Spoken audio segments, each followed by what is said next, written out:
Bonsoir à toutes et à tous. Nous sommes très heureux de vous retrouver pour cette webconférence du MOOC sur le myélome de l'AF3M, dont le titre est ce soir Vivre avec le myélome au quotidien. Alors nous avons le plaisir d'avoir parmi nous deux intervenants ce soir. Le docteur Margaret Macro, que je présenterai tout à l'heure, et également Joël Maline, représentant l'association. Alors, pour ceux qui nous font l'amitié et le plaisir d'être régulièrement avec nous lors de ces webconférences, vous êtes familier avec le moyen de communication qui nous permet d'intégrer à la fois vos commentaires, vos réflexions et surtout vos questions, c'est le chat. Sur la droite de votre écran, vous avez donc la possibilité d'envoyer vos messages. Et pour envoyer vos messages, vous avez un rectangle en bas. Et je vois que la première personne nous dit bonjour d'Alsace. Je vous invite à entrer votre message et ensuite à cliquer. Je vois que Patricia est en train d'entrer un message. Voilà, c'est la manière que vous aurez de vous adresser aux différents intervenants lors de la session. Voilà, on a Jean qui nous souhaite la bienvenue de Vendée. Voilà, vous avez compris, Patricia, Pascal, qui nous viennent des différentes régions. Voilà, donc n'hésitez pas dès à présent à poser vos questions qui seront relayées ce soir par Jean. Alors, sans plus attendre, une présentation plus complète de nos intervenants, puisque le docteur Margaret Macro, qui nous fait l'amitié d'intervenir, et je la remercie régulièrement, je la remercie pour sa fidélité, est médecin hématologue au Centre hospitalo-universitaire de Caen. Et puis donc Joël, qui va témoigner bien sûr au titre de l'association, mais également par rapport bien sûr à son à sa comment dirais-je à son vécu de la maladie. Voilà. Alors, je relance ici la présentation est partie pour quelques instants, donc juste le temps de la retrouver et je vous demande juste une petite seconde, voilà, de manière à pouvoir poursuivre la présentation qui a disparu un instant de l'écran. Je vous demande une petite seconde, voilà. Le temps qu'elle arrive effectivement et nous allons pouvoir poursuivre cette présentation. Voilà, elle arrive. Voilà. Alors, ça me donne l'occasion pendant les minutes de cet intermède, si je puis dire, pour vous faire un point sur l'actualité. Ah, décidément, cette présentation est assez capricieuse. C'est peut-être l'ordinateur qui a un petit peu de mal à gérer tout cela en même temps. Voilà. Donc, alors, que vous dire sur l'actualité du MOOC? Eh bien, tout simplement que nous avons près de 300 personnes qui sont connectées dans cette cinquième session et que nous avons de nombreuses interventions et échanges entre vous. N'hésitez pas, et c'est important, à solliciter également les tuteurs qui se relayent eh bien chaque semaine par binôme de façon à pouvoir répondre à vos questions. Voilà. Alors, qu'est-ce que nous allons faire? Eh bien, nous allons poser, je dirais, deux questions qui ressortent assez régulièrement du MOOC, en particulier sur le vécu avec la maladie et qui sont liées à deux thèmes. L'un qui concerne la fatigue associée à la maladie, comment vivre avec, comment mieux adapter son rythme de vie et ses projets de vie par rapport à ce phénomène que les personnes atteintes de la maladie vivent, bien sûr, que vous soyez proche ou vous-même atteint du myélome. Et puis le deuxième aspect, au-delà donc de la fatigue, c'est de l'aspect lié à la douleur. Voilà. Donc ce sont deux questions introductives, et puis ensuite, eh bien, c'est Joël qui va animer la suite de cette webconférence, et en particulier relayer toutes les questions. Donc, Margaret, c'est à vous en introduction sur ces deux questions, et puis ensuite, on prendra au fur et à mesure les questions et les réponses. D'accord, bonsoir à tous, et je vois que, encore une fois, les intervenants viennent non seulement de la France, mais aussi d'outre-mer, puisque nous avons Marie-Hélène du Québec, avec le décalage horaire, bonjour. Sinon, l'Alsace, la Vendée, la région parisienne, enfin. Donc, n'hésitez pas à poser toutes vos questions. Alors, mon rôle est plutôt limité à une explication donc concernant ces deux questions introductives. Si on maintient le schéma qui est affiché à la diapositive, on va peut-être commencer par la douleur. Ce que je proposerais, c'est de traiter d'abord cette partie-là avec les questions, et puis de passer à la deuxième partie, à moins que vous voulez que je fasse un panorama des deux, mais ça me semble plus judicieux de répondre aux questions par thème.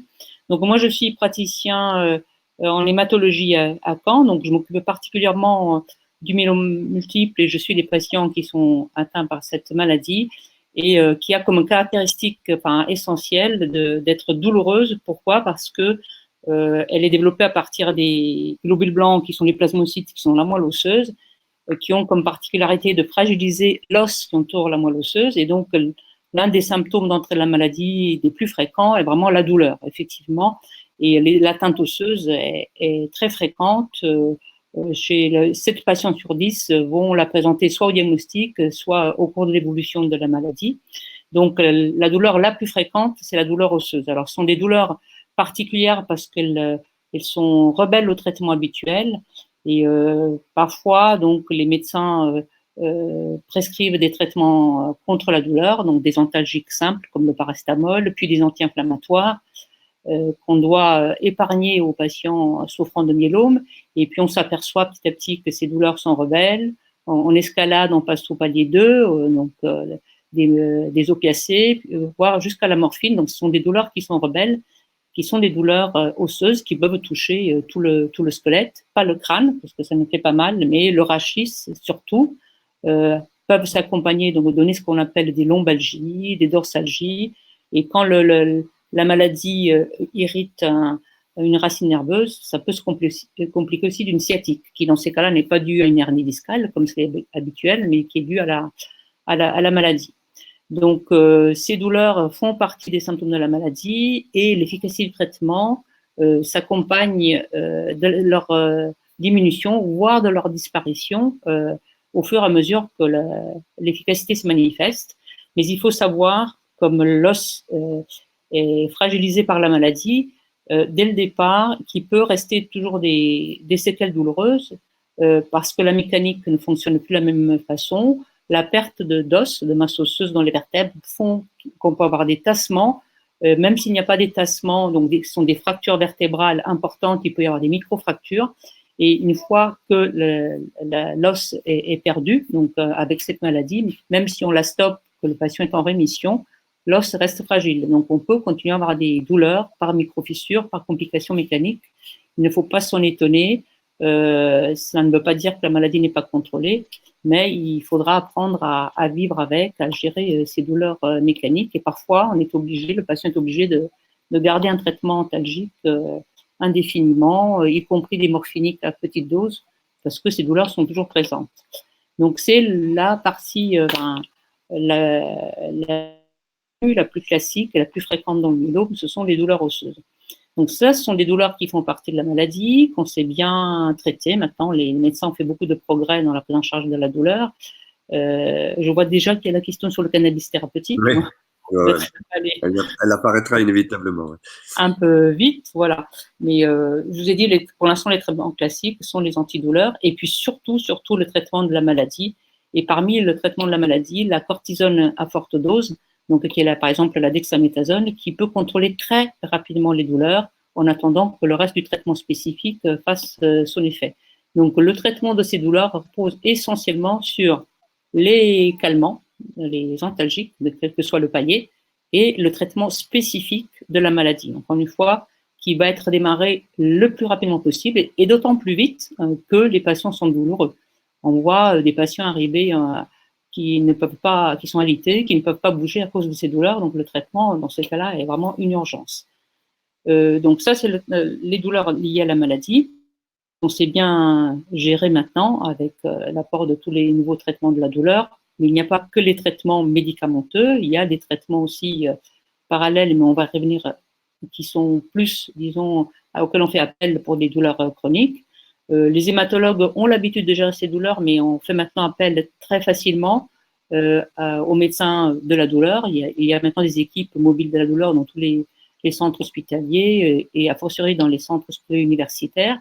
Et quand on voit qu'on est un petit peu limité, qu'on a des difficultés à gérer ces douleurs, on fait appel à eux parce qu'il y a effectivement la douleur physique, mais il y a aussi une composante psychique. C'est une maladie qui est grave, dont l'annonce entraîne un séisme, un cataclysme. Donc, il faut que le patient prenne la mesure de tout cela, qu'il y ait comment dire, une phase de rébellion, puis d'acceptation. Et donc, il faut prendre en compte aussi la douleur morale en dehors de la douleur physique liée à la maladie elle-même. Donc, l'équipe de la douleur a, outre les traitements classiques que nous manipulons bien maintenant, à disposition plein d'autres techniques. Et par exemple, il y a les applications du principe de la capsaïcine, qui est le principe de l'acide, je suis en train de chercher, le nom va me revenir, son nom commercial est le Qutenza, donc on applique ces patchs et dans un certain nombre de cas, qui est alentour de 40 à 50% des patients, ces traitements sont efficaces sur la douleur. Il y a aussi tout ce qui est électrostimulation. En dehors des traitements classiques que je vous ai mentionnés, comme les antalgiques, les morphiniques et le palier 2, il y a aussi les traitements plus neurologiques, mais on va les revoir après avec les neuropathies. Donc, il y a vraiment une palette très, très, très large et il ne faut pas hésiter donc à parler de la douleur au médecin parce que pour l'hématologue ou pour l'oncologue qui prend en charge le myélomultiple, cela fait partie vraiment de la prise en charge de la maladie. Et encore une fois, on sera amené à modifier les traitements en fonction du ressenti du patient. On se sert beaucoup, vous devez le savoir, de ce qu'on appelle des échelles verbales ou des échelles numériques ou des échelles visuelles analogiques pour essayer de quantifier au mieux cette douleur d'une façon globale. Alors, parfois, des patients, ce n'est pas très rare, éprouvent des difficultés à se situer sur ces échelles. Et il faut savoir que c'est une échelle qui est personnelle, donc on ne demande pas aux patients de se placer par rapport à un concept général de la douleur, mais par rapport à lui-même. Donc, on dit entre 0, l'absence de douleur, et 10, c'est le maximum de douleur que le patient puisse imaginer. Donc, c'est vraiment un placement qui se fait parce que la douleur est ressentie individuellement. Le ressenti est individuel et donc on se place soi-même sur cette échelle et le médecin peut s'en servir ensuite pour évaluer justement l'efficacité du traitement si l'échelle montre que la douleur diminue. Donc ça, c'est une grande aide pour la prise en charge et je conseille moi, aux patients, donc pour ceux qui ont la connaissance de la plateforme Emavie, il y a même des petits suivis qu'on peut renseigner, des espèces de calendriers, d'échelles, mais on peut le faire très bien soi-même sur un papier, sur un agenda. Donc, on peut noter au fur et à mesure la douleur telle qu'on l'estime et puis voir son évolution. Ça fait partie de la participation du patient à sa prise en charge. Donc, ça concernait les douleurs osseuses. Il y a aussi la douleur neuropathique. Alors, je vous ai parlé tout à l'heure de la sciatique. Donc, ça, c'est une douleur neurologique, effectivement, qui peut être due à la maladie elle-même, quand la maladie comprime un nerf, que ce soit un nerf sciatique, un nerf crural. Mais il y a aussi des effets secondaires de certains traitements, notamment ce qu'on appelle les inhibiteurs du protéasome, qui font partie du traitement efficace de la maladie et qui sont ce qu'on appelait encore il y a quelques années les nouvelles molécules, qui maintenant sont quelque chose de classique. Le chef de file étant le bortezomib ou Velcade.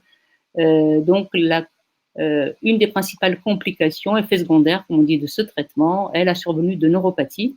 Donc, ce sont des neuropathies qui sont douloureuses, donc des douleurs très très particulières, à type de brûlure, qui empêchent le patient de dormir la nuit. Et si l'on n'y prête pas attention, elles peuvent s'aggraver si on n'adapte pas le traitement en diminuant les doses, voire même parfois en l'arrêtant lorsqu'on est obligé de l'arrêter. Il s'installe des atteintes de plus en plus importantes et le patient peut être très gêné, voire handicapé et ne plus pouvoir se mobiliser d'une façon normale, en sachant que ces neuropathies surviennent surtout vers le deuxième, troisième cycle. Leur survenue est un peu mystérieuse et ne concerne pas tous les patients, heureusement, mais lorsqu'elles surviennent, elles surviennent de façon assez brutale à partir du troisième cycle. Et il faut que le médecin vous sensibilise pour que vous pensiez à les signaler. Ça peut commencer par des simples fourmillements. Donc, les crampes, c'est une contracture musculaire, donc ça peut se manifester, mais le caractéristique de la neuropathie, c'est vraiment de toucher de façon bilatérale les extrémités. Ce sont les petites fibres nerveuses de la sensibilité, donc c'est très très distal. Ça commence par les bouts des doigts, les bouts des orteils, et puis ça remonte progressivement. Ce sont des douleurs qui sont particulières parce qu'elles ressemblent à des brûlures. Par exemple, elles empêchent de se chausser normalement, de mettre des gants, de toucher les objets, parce qu'elles déclenchent des sensations très très bizarres. Et puis, la neuropathie s'accompagne aussi d'une diminution de la sensibilité normale. Quand vous touchez les objets, vous ne les sentez pas normalement. Excusez-moi, quand vous parlez de cycles, vous faites référence à des cycles de chimiothérapie. De chimiothérapie, effectivement. Vous faites bien de m'interrompre, Joël. C'est le traitement les traitements du myélome sont maintenant bien codifiés chez les sujets qui sont éligibles à traitement intensif. Donc, on a ce qu'on appelle le traitement d'induction qui associe la plupart du temps maintenant 3 molécules.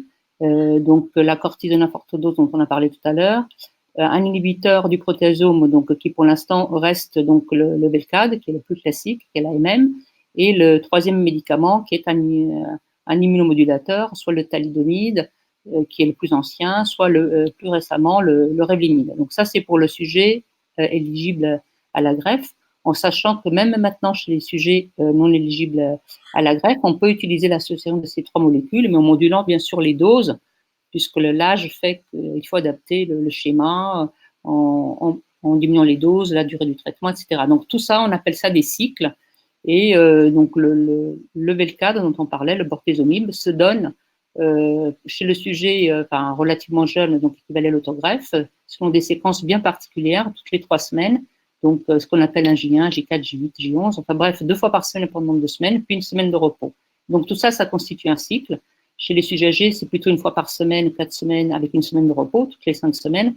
Donc tout ça, ça constitue des cycles. Enfin, ce qu'il faut retenir, c'est que ça ne survient pas la plupart du temps dès la première administration, mais c'est souvent avec la répétition des administrations. Voilà. Est-ce que c'est un petit peu plus clair comme cela? Oui, donc, oui, non, c'était pour préciser pour les. Bien sûr. Donc, le terme de cycle, c'est quelque chose d'assez classique. Donc, dans ces traitements, quels que soient les schémas, on recommence le cycle pendant le premier jour qui est le J1, et c'est à ce jour qu'on refait tout le bilan pour savoir justement comment répond la maladie, notamment en évaluant le fameux pic dans le sang et dans les urines. Donc, les neuropathies, donc aux jambes et aux pieds, comme Gilles, non, c'est Clémence qui le signale, sont un événement secondaire qui est important, qui peut limiter encore une fois le traitement, puisque parfois on est obligé d'arrêter certains médicaments, et qui doivent être pris en charge très très très vite. Donc, du point de vue des calmants, le paracétamol n'est pas très efficace là-dessus.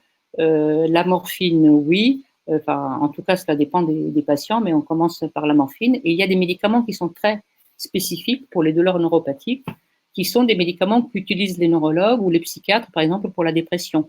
Donc, on peut vous prescrire du Neurontin ou la gabapentine, du Laroxyl, donc, qui est un antidépresseur, de la venlafaxine, enfin, toutes ces molécules qui ont une particularité, c'est d'agir sur des douleurs neurologiques. Donc, dans ces cas-là, on ne les prescrit pas comme antidépresseurs, mais comme antidouleurs.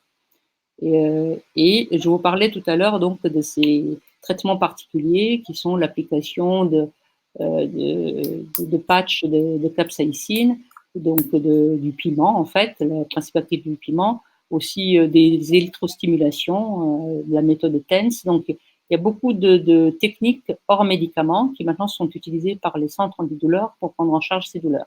Ces douleurs peuvent être aiguës initialement, mais après elles restent chroniques, hein, effectivement, et elles peuvent persister et ne pas disparaître tout à fait complètement. Comme je disais tout à l'heure, la neuropathie au Velcade récupère dans les plus de 3/4 des cas, mais parfois pas totalement. Et peut persister pendant des années, des dysesthésies. Ce qu'on appelle dysesthésie, c'est des sensations bizarres et des sensations qui sont douloureuses et des troubles de la sensibilité avec une diminution de cette sensibilité des extrémités, notamment des mains et des pieds.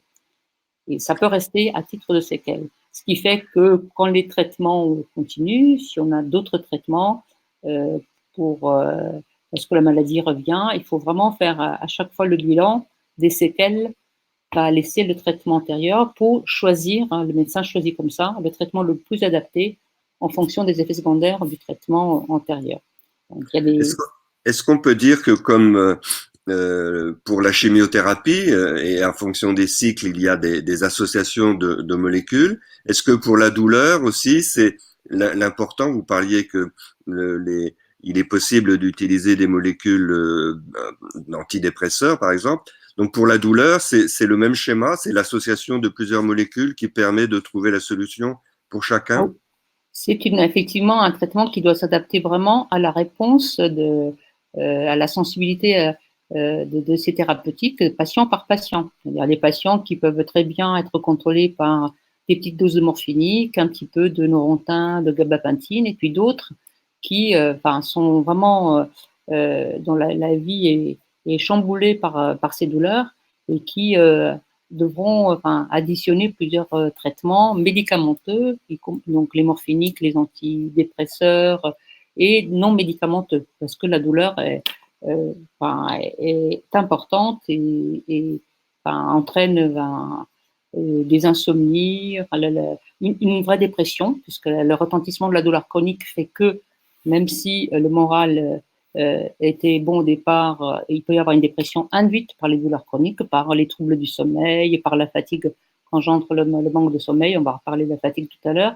Donc, c'est une prise en charge qui doit être vraiment globale de la douleur et qui doit s'adapter vraiment au cas par cas. Hein. Tout peut se voir. Hein. Entre la neuropathie, ce qu'on appelle nous, parce qu'on donne des grades à tous les symptômes de grade 2, à la neuropathie grade 4 où le patient est en fauteuil roulant, où les douleurs sont vraiment difficiles à contrôler. On est amené parfois à hospitaliser les patients, soit dans un service de médecine, en hématologie, soit même directement dans les services de douleur, quand il existe des lits dédiés, pour prendre en charge rapidement la douleur et soulager le patient.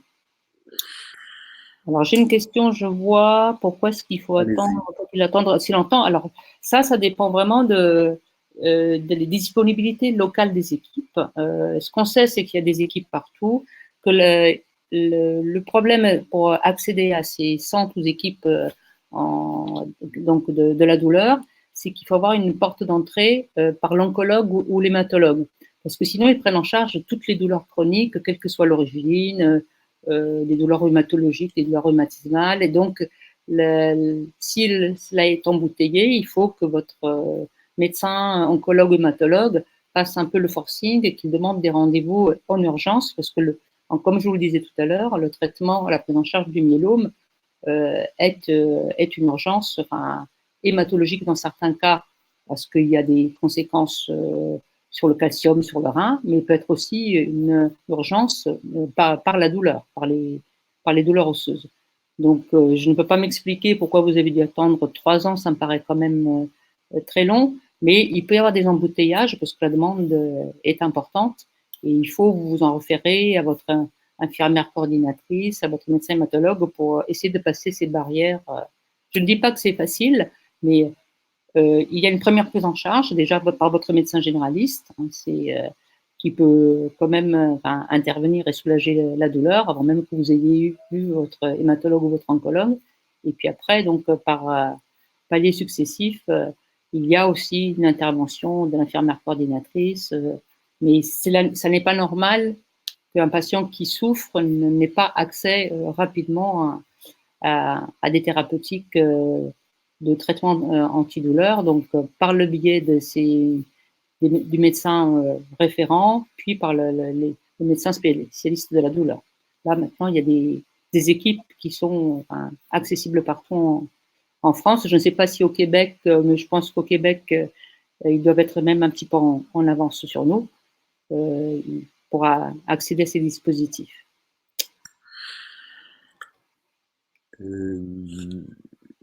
Je vois pas d'autres questions sur. Alors, il y avait la question sur le cannabis qui revient Ah oui, très souvent. Mais effectivement. pour l'instant, Oui. on est encore dans une phase, disons, à moins d'aller en Belgique ou aux Pays-Bas. Les législateurs sont encore en train de réfléchir quel cadre donner pour l'utilisation, non pas du cannabis récréatif, mais effectivement thérapeutique, comme ça se fait par exemple très bien en Italie depuis des années, avec une bonne coordination, mais cela passe par les hôpitaux. Et effectivement, il y a certaines douleurs neurologiques qui sont très très sensibles à la prise de cannabis, alors qui peut avoir plusieurs façons. C'est pas uniquement on fume pas un pétard, hein, ça peut être des solutions, des formulations pharmaceutiques qui sont délivrées à l'hôpital. Mais pour l'instant, ça n'est pas en place en France, en tout cas. Mais c'est vrai que ça fera partie, si la législation l'organise, aussi de la prise en charge de la douleur, plutôt douleur chronique que douleur aiguë. Et plutôt douleur neuropathique que douleur osseuse ou non Plutôt douleur neuropathique. Ce sont des douleurs très, très, encore une fois, particulières, avec un message qui est envoyé au cerveau et un traitement qui est différent de la douleur qu'on appelle, nous nociceptive, par exemple, qui est la douleur osseuse, qui est l'équivalent d'une douleur de fracture. Hein. Là, vous avez un signal qui est très, disons, basique. L'os se casse, il y a le signal, le nerf qui innerve l'os, qui envoie un signal de douleur au cerveau et on ressent la douleur. Ça, c'est très simple. C'est les douleurs qui ont une cause vraiment évidente. La douleur neuropathique peut être très, très insidieuse parce qu'une fois que le signal est parti, même si vous n'avez plus de déclenchement, de facteur déclenchant la douleur, par exemple, si vous n'effleurez pas, si vous ne mettez pas de chaussures, le signal peut continuer à être véhiculé jusqu'au cerveau alors qu'il n'y a plus rien pour déclencher cette douleur. Donc, on donne l'exemple souvent du membre fantôme où le patient éprouve de la douleur alors même qu'il n'a plus la partie du corps qui pourrait ressentir la douleur puisque, par exemple, il est amputé. Donc, ce sont des douleurs très particulières, les douleurs neurologiques et le cannabis, parmi les stimulants, comme les antidépresseurs d'ailleurs, agissent sur cette composante neurologique. D'accord. Alors, Jean, oui. Ben justement, vous aviez évoqué tout à l'heure les solutions non médicamenteuses. Effectivement, les centres antidouleurs ont des arsenaux. Alors, Jean parle de l'hypnose. Est-ce qu'on peut aborder ce sujet-là? Oui. L'hypnose fait aussi partie maintenant des techniques non médicamenteuses et dans les équipes de traitement de la douleur, il y a maintenant souvent une personne qui est donc formée, parce que ce sont quand même des techniques, il faut avoir une formation, tout le monde ne peut pas s'étiqueter comme un praticien de l'hypnose. À titre d'exemple, dans le service, on a une infirmière qui est formée avec l'équipe mobile de la douleur, donc qui peut intervenir au même titre que le médecin pour faire de l'hypnose. On a une personne qui intervient aussi une fois par semaine, une journée par semaine, pour initier les patients à l'hypnose et surtout à l'auto-hypnose, puisque si la personne est sensible à cette pratique, elle peut après d'elle-même gérer la douleur. C'est utilisé pour la douleur. C'est aussi utilisé, par exemple, pour la gestion des nausées, des vomissements, pour l'anxiété. Et on a un très bon taux de réussite avec des retours très positifs. Mais comme pour les médicaments, c'est très, très patient dépendant. Il y a des personnes qui sont très, très sensibles et qui font appel à cette technique et peuvent même diminuer la consommation de calmants, voire les arrêter. Et puis d'autres patients chez qui cette technique ne marche pas. Donc, comme le disait Joël tout à l'heure, il faut vraiment s'adapter au cas par cas dans la gestion de la douleur. Mais quand ça marche, c'est très très bien. Et voilà, l'auto-hypnose pour diminuer les douleurs et on peut comme ça diminuer sa consommation de morphine. Alors, les effets secondaires des différents antidouleurs, tout dépend des antidouleurs. Hein. Le paracétamol n'a pas d'effet secondaire, sauf s'il est pris à très forte dose, donc parce que ça peut avoir un toxissement sur les fonctions hépatiques, donner une hépatite. Mais il faut vraiment avoir recours à des doses importantes, plus de 4 grammes par jour. Tout ce qui est palier 2, opioïdes, c'est malheureusement, ça peut constiper, c'est même fréquent. Donc, avec l'immobilité liée à la douleur, le patient peut retrouver très, très vite constipé. Ça peut entraîner des difficultés de concentration, des troubles de la mémoire. Et la morphine, qui est le palier 3, peut donner des effets secondaires de ce type, mais encore plus importants. Donc, il faut trouver le bon dosage entre l'efficacité et les effets secondaires. Dans la morphine, il y a plusieurs types de morphine aussi qui peuvent être plus ou moins bien tolérés. Donc, il ne faut pas hésiter à changer de type de morphinique chez un patient s'il tolère mal là pour passer à l'autre et donc s'adapter vraiment au cas par cas. En général, quand la douleur diminue et que les doses sont moins importantes, en besoin thérapeutique, on a plus d'effets secondaires. Donc, c'est vraiment un rapport entre les bénéfices liés au traitement, au contrôle de la douleur et les effets secondaires qu'il faut évaluer à chaque fois. Et puis, il ne faut pas méconnaître le fait aussi qu'au long cours, quand on a pris de la morphine pendant des mois, voire quelques années, il y a aussi ce qu'on appelle une dépendance psychologique, c'est-à-dire que la peur d'avoir mal fait que même en diminuant petit à petit les doses, certains patients restent dépendants pour des petites doses et n'osent jamais l'arrêter complètement. Mais ça va peut-être changer parce que vous en avez sûrement entendu parler dans la presse un peu partout. Il y a quand même eu des excès, comme souvent quand une nouveauté arrive et on accuse aussi les industriels d'avoir favorisé la consommation, disons, excessive et au-delà des besoins thérapeutiques, notamment aux États-Unis, avec des déviations vers la consommation, on va dire, récréative, et puis la toxicomanie, avec même des décès par overdose qui ont été en augmentant. Donc, on est passé d'un monde où il n'y avait pas on accusait les médecins de ne pas prendre en charge la douleur des patients avec la morphine, maintenant à un monde où on accuse l'industrie et les médecins de les utiliser trop et d'avoir induit donc cette toxicomanie. C'est aux États-Unis. En France, je pense qu'on est quand même un peu plus raisonnable. Les médecins ont été très réticents, sûrement il y a 20-30 ans, avant de se laisser convaincre de la nécessité d'utiliser morphinique. Mais maintenant, l'utilisation globalement est raisonnée, raisonnable et on n'assiste pas en France aux excès qu'on a pu voir outre-Atlantique. Donc, c'est grâce à tous ces médicaments que moi qui suis donc dans la spécialité depuis quelques temps, j'ai vu vraiment changer la prise en charge du myélome, et notamment sur le plan de la douleur.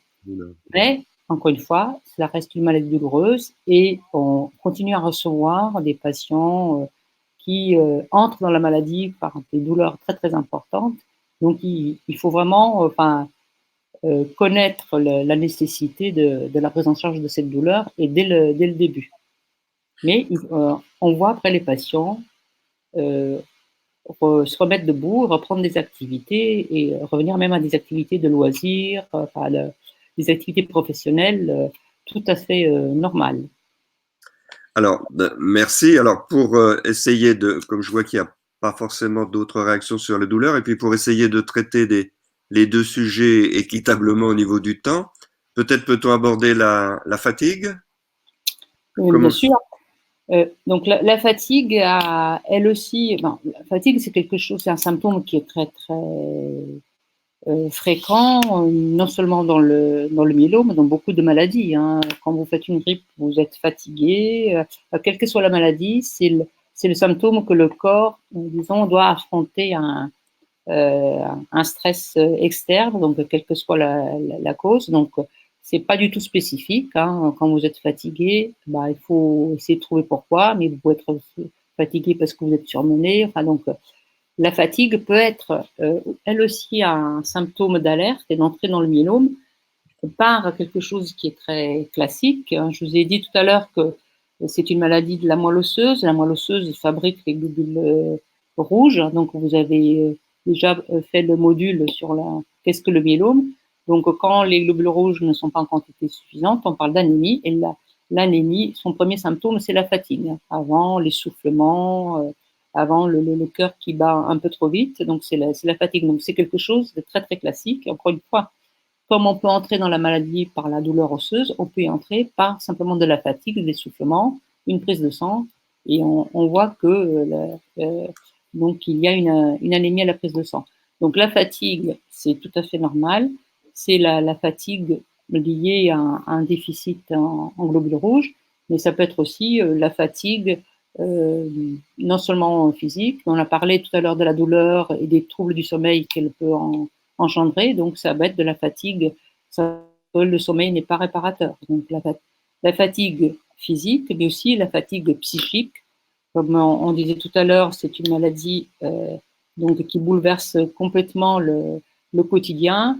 Et c'est une source d'angoisse, de stress, d'anxiété, donc qui, lorsqu'elle perdure, lorsqu'elle n'est pas prise en charge ou lorsqu'elle ne peut pas être contrôlée et accompagnée suffisamment rapidement, entraîne une fatigue aussi psychique et qui peut, encore une fois, évoluer vers un syndrome dépressif réactionnel vrai. Donc, ça peut être aussi une fatigue sexuelle. Alors, on n'en parle pas beaucoup. Les patients ont souvent un peu de réticence à aborder ce volet, mais il faut savoir que pendant la maladie, le retentissement n'est pas seulement physique, il atteint toutes les sphères de l'individu.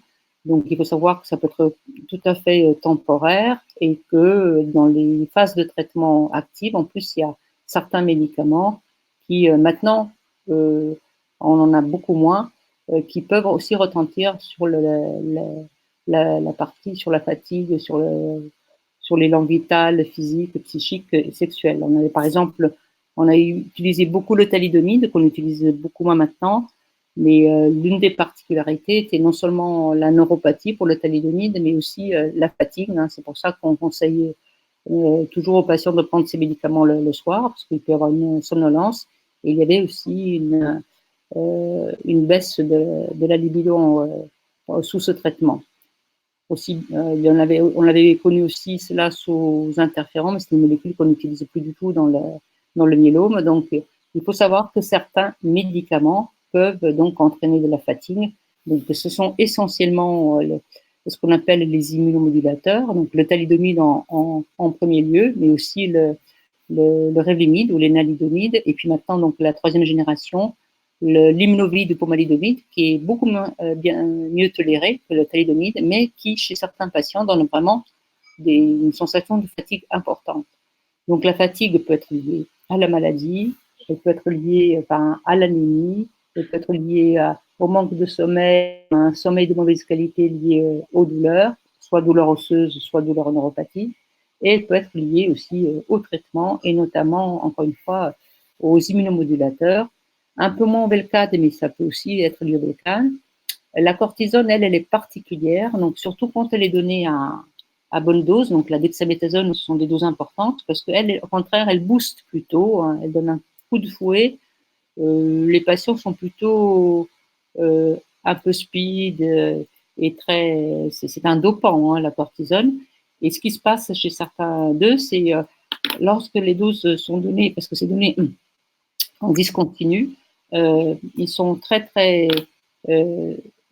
stimulés pendant la prise de cortisone. Et puis, comme il y a une espèce de redescente avec une phase qui est de fatigue, ce qu'on appelle le syndrome de sevrage. Donc, on a un peu les montagnes russes. Hein. On est en haut pendant la prise de cortisone et puis on est tout en bas quand la cortisone s'arrête, etc. Donc ça, il faut aussi le savoir, le connaître, en parler aux médecins pour essayer de trouver le schéma qui donne le moins ces effets secondaires. Donc, soit répartir un peu plus la cortisone, soit donner un équivalent naturel pendant les périodes où il n'y a pas de cortisone thérapeutique. Donc, c'est difficile de faire la différence entre fatigue physique et psychique. Hein. Je pense qu'en plus, ça peut être un mélange des deux. Donc, il y a, en tout cas, il y a quelque chose maintenant qui revient beaucoup et qu'on conseille, c'est surtout de ne pas se laisser complètement déborder par la fatigue. Les vitamines, vous pouvez en prendre, c'est surtout la vitamine C, mais il faut savoir essayer de préciser quelle est la cause de la fatigue. Si vous avez une anémie, alors il faut traiter l'anémie. Donc, par exemple, il y a la transfusion, il y a les agents stimulant l'érythropoïèse ou, comme on dit, l'EPO dans le langage courant, qui peuvent contribuer à la prise en charge. Et il faut savoir qu'on le taux d'hémoglobine normal quand on n'est pas malade, c'est plutôt 12 grammes chez la femme, 13 grammes chez l'homme. Quand on est malade et qu'on a un traitement, on accepte un taux entre 10 et 11 grammes parce qu'il ne faut pas faire trop remonter. Mais si vous avez une hémoglobine entre 10 et 11 grammes et que vous êtes fatigué, ce n'est vraisemblablement pas l'anémie qui est responsable. Donc, après, encore une fois, ça peut être les médicaments, ça peut être le manque de sommeil. Donc, il faut essayer d'analyser toutes les causes pour les prendre en charge une par une. Si c'est les troubles du sommeil, il faut gérer mieux la douleur, prendre peut-être pendant un certain temps, même si le plus court possible, des traitements pour avoir une induction du sommeil. Et puis, si toutes ces composantes-là sont contrôlées, mais que vous sentez quand même fatigué, peut-être aussi simplement, ce qui contribue, c'est aussi un peu la perte de l'élan vital. Donc, il ne faut surtout pas rester chez soi, dans son canapé, et à fortiori au lit, en disant je suis fatigué, j'ai envie de dormir, ou moi la télé. Il faut essayer d'avoir une activité physique qui stimule, mais qui n'est pas en elle-même fatigante. Et la meilleure activité, c'est la marche. Donc, on sait très bien maintenant quels sont les effets bénéfiques de l'exercice physique. Donc, faire une marche quotidienne, quel que soit le temps, sur terrain plat, en étant bien couvert, même par mauvais temps, en adaptant bien sûr à ces douleurs, au manque de souffle si l'hémoglobine est un peu basse, mais faire 10 minutes, un quart d'heure de marche, même plusieurs fois par jour, plutôt qu'une heure d'affilée, par exemple, c'est bénéfique pour le muscle, pour l'os, parce que je vous ai parlé de la perte de masse osseuse liée à la maladie. La cortisone peut aussi entraîner ce qu'on appelle une ostéoporose qui est secondaire au traitement. Donc, il faut continuer à avoir de l'exercice physique, enfin de la marche, parce que cela fait travailler les articulations, les muscles, et ça renforce le squelette. Donc, même si vous vous sentez très fatigué, la solution, ce n'est pas, encore une fois, de se laisser aller à la fatigue, mais de lutter contre cette fatigue par des moyens simples, faire de la marche, si possible, en groupe, parce que ça permet aussi d'avoir des échanges, de ne pas s'enfermer avec sa maladie tout seul chez soi.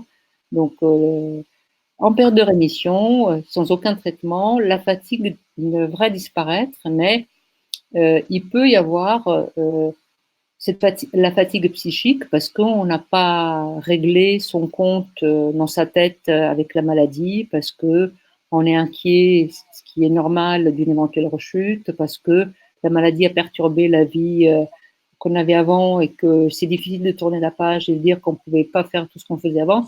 Donc, il y a aussi cette composante qui fait qu'on a pas la même pêche qu'avant et que c'est difficile de l'accepter quand on a l'impression que le médecin vous dit que tout va bien et qu'il n'y a plus aucun traitement, qu'on devrait être aussi en forme et qu'on ne l'est pas.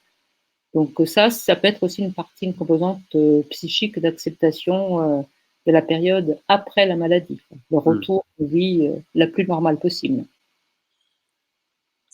La question de Claude qui revient sur la douleur et en fait, doit-on résister à la douleur ou prendre les médocs pour la soulager? Je pense que résister à la douleur en disant je ne prendrai rien n'est pas une bonne technique. La douleur, c'est quelque chose qui On s'impose. parle battu souvent. Après, je laisserai plutôt parler d'expérience un patient, mais pour avoir connu la douleur dans toutes circonstances, il ne faut pas se laisser. La douleur, quand elle est importante, elle prend toute la place. Hein. Vous ne voyez plus rien, vous ne pouvez pas vivre normalement vis-à-vis de votre entourage. Vous êtes enfermé avec votre douleur, donc je ne pense pas que ce soit une bonne solution de dire je vais me battre tout seul contre la douleur. Après, ce qui est difficile, c'est encore une fois, de définir quel est le seuil et quel est. Nous, en tant que médecin, on dit on a l'échelle numérique, mais vous, en tant que patient, la douleur, il faut la traiter quand elle retentit sur votre quotidien. Si vous ne pouvez pas vous lever, si vous ne pouvez pas avoir vos activités habituelles parce que la douleur prend le dessus, il ne faut surtout pas dire ça va passer. Et puis, alors le genre opiacé, il n'y a pas que les opiacés. Hein, il y a, enfin, encore une fois, toute une panoplie et ça va du paracétamol jusqu'à la morphine et aux médicaments à viser des douleurs neurologiques. Mais en tout cas, il faut prendre en charge la douleur, c'est sûr. Y compris la douleur morale. Hein. La douleur morale, il faut écouter les patients parce qu'il a des choses à dire. Il faut donc il y a des psychologues qui sont là pour ça. Il y a des infirmières de coordination qui sont là pour ça. Même si tout le monde est un petit peu débordé, toujours un peu plus, l'espace-temps rétrécit un peu. Il faut avoir un lieu où déverser et parfois l'entourage n'est pas forcément le plus adapté parce que il faut parfois une écoute neutre, un regard neutre pour que le patient puisse déverser tout ce qu'il a à déverser de son vécu. Mais il faut qu'il y ait un endroit où vider un peu son sac quand on en a besoin, parce que c'est ce qui permet de repartir sur des bonnes bases. Oui, je crois que c'est le moment, la consultation, c'est ce moment-là, et puis aussi c'est le moment favori des consultations dans les centres antidouleurs, le fait de déverser et d'être à l'écoute et de recueillir une écoute. Je crois que c'est vraiment il faut vraiment en abuser de ces moments-là pour pouvoir partager nos douleurs et partager un peu les façons dont on peut les aborder. Donc vous avez tout à fait raison, parce qu'encore une fois, dans les services, on a l'impression, ce n'est pas une impression, c'est une réalité, que tout le monde court, les infirmières courent, elles ont leur geste technique, les médecins courent, ils ont tous leurs patients à voir. Ces consultations-là doivent être faites dans un endroit, un cadre qui est apaisé, avec le patient doit savoir qu'il a tout son temps, que la personne qui est en face a tout son temps pour l'écouter. Et effectivement, ce sont des consultations longues. Il faut pouvoir prendre son temps, 3/4 d'heure, 1 heure pour parler et savoir que la personne en face a le temps pour vous écouter, ce qui n'est pas le cas dans la vie de tous les jours, dans les différents services, y compris dans des consultations en hématologie. Alors, visiblement, il y a des choses qui reviennent sur la douleur, Oui. mais oui, bah, vous l'aviez évoqué, hein, le fait L'arme à double tranchant, oui. Mais, tous les médicaments efficaces, de toute façon, ça c'est un grand principe en médecine, peuvent avoir des effets secondaires, des inconvénients. Et donc, cela fait partie aussi de la relation médecin-malade que les ordinateurs ne pourront pas remplacer. C'est savoir quelle est la part justement d'efficacité et d'effets secondaires du traitement pour pouvoir adopter les doses, pour pouvoir éventuellement diminuer la dose de morphine en ajoutant un médicament non morphinique pour pouvoir soulager. Mais on peut, de toute façon, même si c'est difficile, on peut arrêter la morphine. Ça doit se faire avec certaines précautions, avec de l'aide s'il le faut. C'est d'autant plus difficile que la durée du traitement a été longue. Donc, c'est vrai que dès que les douleurs sont calmées, il est plutôt conseillé d'essayer de diminuer les doses et de remplacer la morphine par un palier 2 ou un antalgique comme le paracétamol. Mais maintenant, il ne devrait pas y avoir de difficultés majeures pour sevrer un patient qui a eu de la morphine, en tout cas en France actuellement. Ça peut être une crainte, c'est vrai. Après, encore une fois, si on est obligé de garder 5 mg ou 10 mg d'oxycontin ou de Skénan parce qu'on ne peut pas s'en passer, mais qu'on n'a pas d'effet secondaire, que ça n'influe pas sur la concentration, sur la mémoire, c'est pas non plus un drame, il faut relativiser. Je reviens sur la fatigue et le côté paradoxal. On peut penser aussi qu'il y a de la bonne fatigue, ou en tout cas de la fatigue qui soit ressentie comme vraiment, tiens, je suis fatigué, mais j'ai réussi à faire ça. On peut aussi voir cet aspect des choses. Hein. Tout à fait, ça c'est la composante un peu, alors ça dépend aussi de son passé. Hein. Pour un sportif, par exemple, j'ai connu des marathoniens qui ne peuvent plus faire de marathon, c'est quelque chose de très très difficile à vivre. Mais si le marathonien, parce qu'on va lui déconseiller s'il a eu des tassements vertébraux pour faire la course à pied, peut faire de la marche et qui peut se mettre des objectifs, savoir que par exemple il a marché 1 heure et après il est fatigué, mais c'est la fatigue musculaire normale après l'exercice physique, c'est ce que vous appelez la bonne fatigue, c'est le entre guillemets le devoir accompli parce que dans sa tête on s'est mis des objectifs et qu'on les a atteints. Ça c'est le retour aussi progressif à une vie quasi normale. On se bat contre la maladie et le fait de pouvoir faire des choses qu'on ne pouvait plus faire, c'est aussi une victoire contre la maladie, un retour, grappigner un peu sur le retour au quotidien, même s'il ne sera jamais comme avant, bah, il faut avoir des objectifs raisonnables, mais qui motivent pour sortir de chez soi, pour s'activer et pour remettre tout le squelette et les muscles en marche, progressivement. Hein, encore une fois, il faut éviter tout ce qui agresse l'organisme, donc les sports qui sont dangereux même sans myélo, mais qui là le sont encore plus, enfin les sports de combat, le cheval, enfin, tout ce qui peut être traumatique, le ski, là ça va être la période. Mais il faut savoir qu'il y a maintenant donc partout des organisations qui font qu'il y a une activité physique adaptée, donc qui est prise en charge même par la sécurité sociale avec des coachs qui sont formés. Il y a des centres même où on encadre des patients qui ont une myélo, mais on leur permet de faire de la boxe. Donc, ce sont sous l'œil expert de kinés qui ont été formés à la maladie et d'un médecin hématologue, par exemple Strasbourg, a initié ce traitement. Donc, il y a l'activité physique, c'est une très très bonne façon de gérer la fatigue. C'est une activité sociale parce qu'encore une fois, si vous faites de la marche en groupe, vous avez un lieu d'échange et vous ne restez pas enfermé avec la maladie. Donc, il n'y a que des côtés positifs. Et en plus, c'est pris en charge maintenant par la sécurité sociale au début pour remettre justement même des personnes qui n'avaient jamais pratiqué de sport avant, leur faire découvrir les bienfaits de l'activité physique.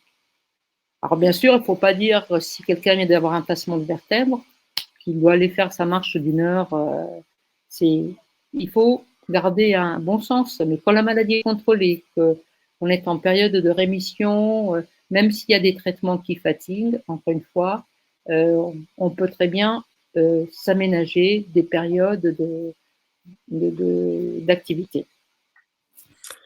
Alors, il y a une question sur le vivre au quotidien, c'est aussi reprendre le travail. Je vous laisserai commenter, mais je pense pas qu'on ait des statistiques, puisque vous parlez de potentiel de patients, pour reprendre une activité normale. Néanmoins, cette année, moi, j'ai contribué au fait que dans le MOOC figurent des éléments d'information permettant qu'ils soient plus dirigés vers non pas les retraités, mais aussi ceux qui sont en situation de reprendre le travail, Donc vous pourrez trouver ça dans, je ne sais pas dans quel module, je me souviens plus, mais effectivement, on s'aperçoit que il y a de plus en plus la nécessité d'informer les gens atteints du myélome sur les conditions et les modalités et les facilités aussi pour pouvoir reprendre leur travail. Je ne sais pas quel est votre vécu, Margaret.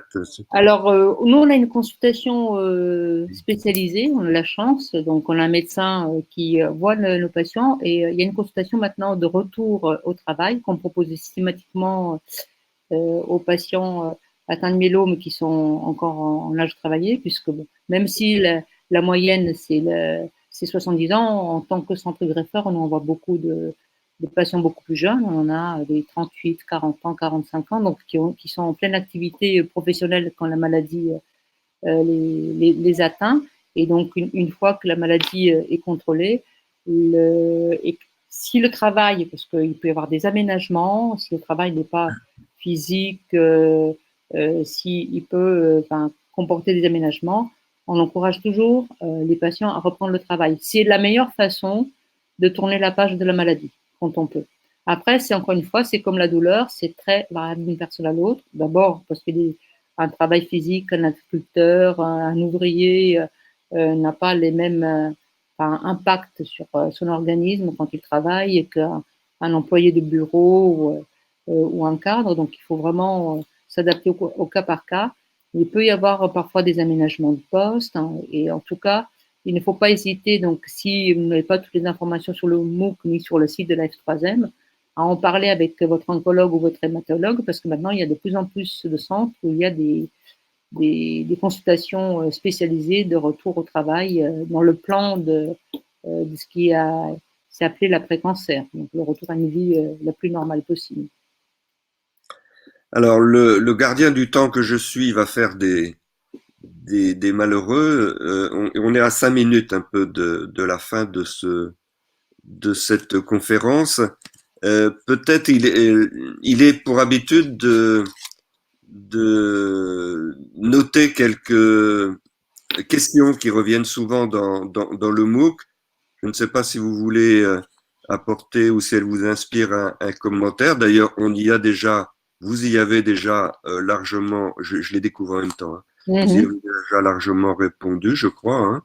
On va apprendre par la fin alors. Que penser des thérapies complémentaires techniques de relaxation? C'est très bien.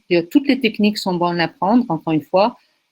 Certains patients seront sensibles à l'hypnose, d'autres pratiqueront du yoga. Enfin, quelle que soit la technique, de toute façon, dans la mesure où elle est faite avec un encadrement par des personnes qui sont compétentes et qui ne sont pas des charlatans, parce que c'est ça qui est difficile dans ces thérapies complémentaires, il n'y a pas forcément de cadre législatif ni de formation réclamée, donc il faut vraiment vous renseigner. Dans ces cas-là, c'est plus le bouche à oreille qui fonctionne, mais ça peut tout à fait prendre en charge une partie de l'anxiété, des douleurs, donc on ne peut en penser que du bien, mais il faut que ce soit fait dans des conditions, encore une fois, rigoureuses et encadrées. Pourquoi la prise en charge de la douleur n'est-elle pas systématique? Alors ça, je suis très étonnée parce que peut-être que vous ne vous en rendez pas compte, mais la prise en charge de la douleur est systématique. Encore une fois, même l'oncologue, ce n'est pas parce qu'il n'est pas un médecin de la douleur qu'il ne sait pas traiter la douleur. Donc, ce qui n'est pas systématique, c'est le recours à l'équipe mobile de la douleur, mais parce qu'on n'en a pas besoin à chaque fois, heureusement, parce qu'on arrive à prendre en charge les patients sans passer par le spécialiste, parce que la douleur est quand même un symptôme qu'on connaît bien et qui fait partie de la prise en charge médicale, mais même par le médecin traitant généraliste. Donc, la prise en charge est systématique, c'est le recours à l'équipe spécialisée du traitement de la douleur qui ne l'est pas. Alors, il faut parfois gérer des douleurs chroniques, oui, c'est ce qu'on a dit. Donc, il y a les douleurs osseuses séquelaires d'étassement, il y a les douleurs séquelaires des neuropathies, et ça peut empoisonner l'existence parce que justement, on n'a plus de prise active sur la maladie, que cela reste comme une séquelle et qu'il faut s'adapter à ces douleurs, faire avec, aménager ces activités en fonction de ces douleurs qui vont faire partie de la vie du patient. Alors, les douleurs homéopathiques sont très présentes. Pourquoi aucun médicament n'en vient à bout? euh, Parce que peut-être que tous les médicaments n'ont pas été testés, qu'ils sont d'une efficacité peut-être qui n'est pas de 100%. Donc, quand on dit n'en venir à bout, c'est ne pas les faire disparaître complètement. C'est quelque chose d'un peu mystérieux, comme je vous disais. Les douleurs neuropathiques font intervenir le cerveau, donc c'est pas uniquement quelque chose de mécanique. Quand on se casse un bras et hop, on a mal.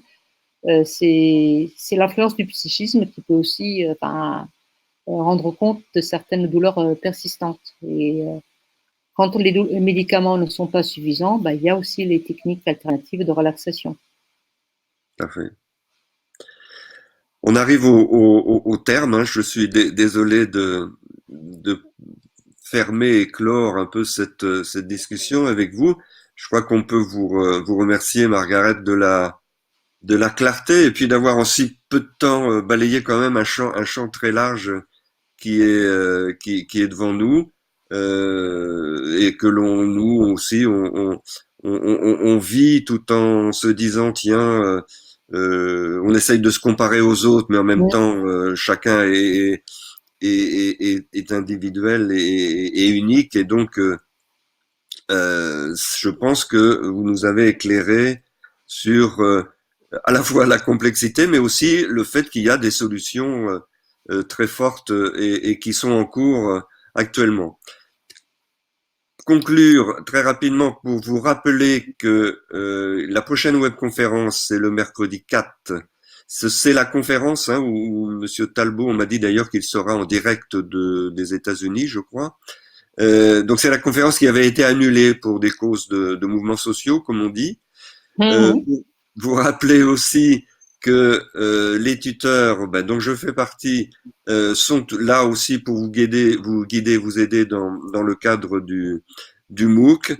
C'est moi qui ai pris le manche entre guillemets pour terminer cette webconférence parce que Hervé m'a annoncé qu'il devait prendre le train pour aller à Deauville sur une conférence sur la. Non, je pense que c'est pour une conférence sur la communication en santé. Voilà. Bien, vous voyez, oui, vous avez beaucoup de satisfaits qui vous sont adressés. Plein de cœur des Vosges. Preuve que ce mode de conférence est utile et permet à chacun de se faire une idée et de repartir avec un peu plus d'outils dans ses foyers. Et de se sentir moins isolé surtout. C'est oui. là que le Life 3M a vraiment un rôle déterminant. Hein, et bravo pour ce MOOC qui a toujours autant de succès. Ok, je m'aperçois. Je sais pas comment ça s'arrête. À vous d'avoir l'assistante technique qui est avec vous. Voilà, Audrey doit venir peut-être. Sinon, vous coupez tout, Joël, et tout va s'éteindre.